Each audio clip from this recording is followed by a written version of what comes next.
What's up, everyone? Welcome back to another episode of Kevin Prolix TV. Boy, do I got one for you. Check this out. Spooky time. My son's eating disorder is getting out of hand. All right.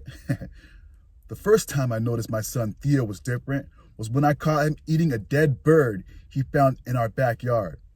I pried open his bloody hand and discarded the remains while he sat on the grass, unfazed by my horror. He was 8 and was losing his baby teeth. Kids normally have strange eating habits during this period, but not this strange. My wife and I took him to the pediatrician, who assured us that there was nothing unusual about his development. Every kid expresses this phase differently, the doctor told us. It's just a matter of making him understand what's appropriate and what's not. He'll learn. Well, he didn't, despite our constant reminders of what was food and what wasn't. One day, my wife couldn't find him in his room and panicked. Searched every corner of the house. She found him in the basement, eating what looked like a dead mouse. His expression was blank and innocent. She noticed he was chewing carefully, as if adjusting to the gap left by his missing teeth. A week later, it was another bird, this time larger. My wife, ever the optimist, accepted the pediatrician's reasoning and took extra precautions to keep him away from animals. And it worked for a few weeks, but then we got an urgent call from his school asking us to come immediately. When we arrived, they informed us Theo had bitten a classmate's shoulder so hard that he had nearly torn off a strip of flesh.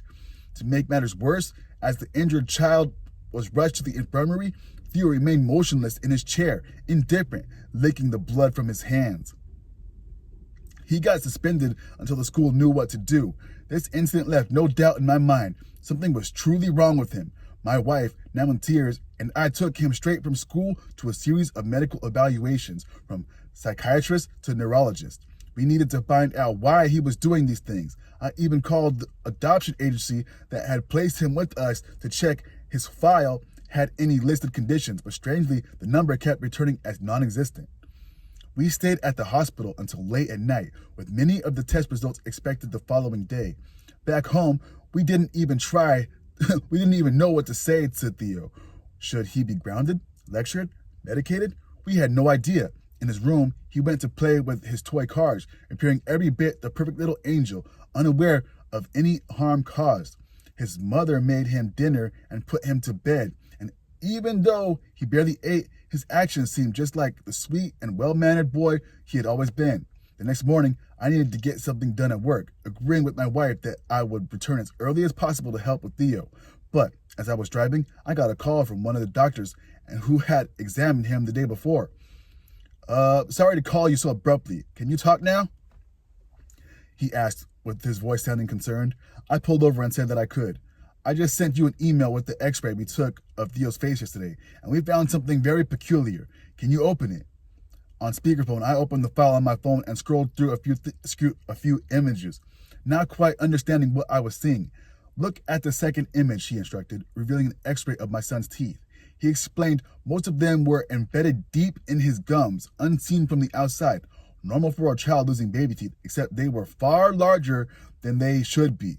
His developing canines, in particular, were unusually large, extending high into his upper jaw, resembling something predatory, something inhuman.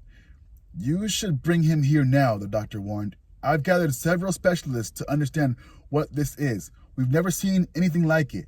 I told him I would go right now and rushed back home, calling my wife repeatedly, but she never picked up. I burst through the door to see a scene I would like to one day be able to erase from my memory. Her body was laid on the floor, white as snow. Theo was crouched beside her, his mouth smeared with red. He had bitten into her neck, tearing away a chunk, and was chewing it with the same amount of enjoyment. It would be as if he was eating an apple, but the same innocent look of a child enjoying his toys.